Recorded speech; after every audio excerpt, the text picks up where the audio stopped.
Welcome, I am Jack Reed. I'm standing on the campus of Ellison High School in Killeen, Texas, to talk to you about what is behind me. This is blackland prairie grass. It was established approximately 3 years ago as a stepping stone to 2,100 acres at Haynes Ranch, which is 30 miles south of here. It is a classroom without walls.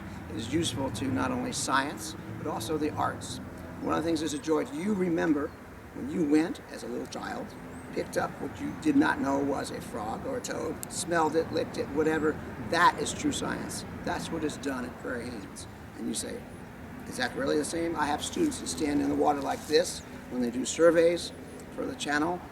What does the bottom feel like? What is the current like? How far is it across the channel?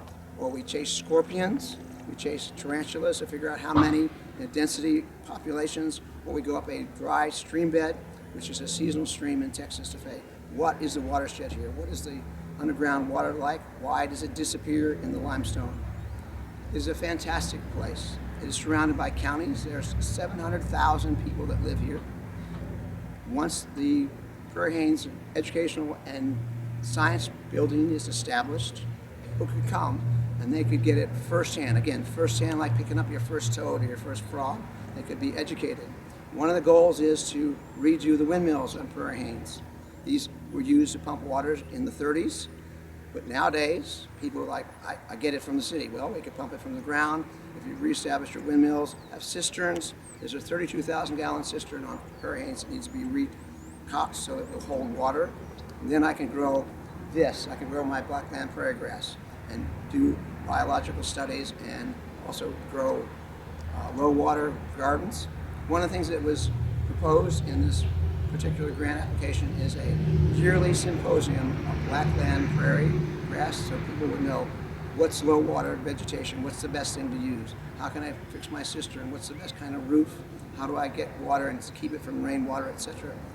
I have been working with the Friends of Parrie Haynes, which are a group that has forwarded into this part of the history what Parrie Haynes wanted to do. She was a widow in the late 50s. She died in 56 and deeded 4,500 acres of land to the state of Texas for the use by orphans.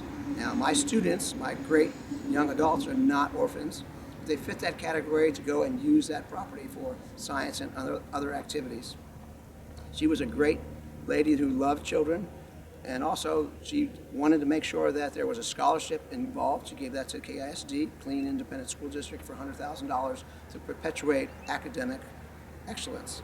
Also, the Texas Juvenile Justice Department is the overseer of this particular piece of property, and we would work with them to have an agreement to build long-term. Like I say, I've been working on this for 8 years. It will take more time than that to put in place. KISD, Killeen Independent School District, is going to place staff members on Parrie Haynes Ranch so they can facilitate the 4,200 school children we have and 8,000 faculty. Say, how do you get out there and do a field lab? What are they supposed to see as a kindergartner? What are they supposed to see as a middle school?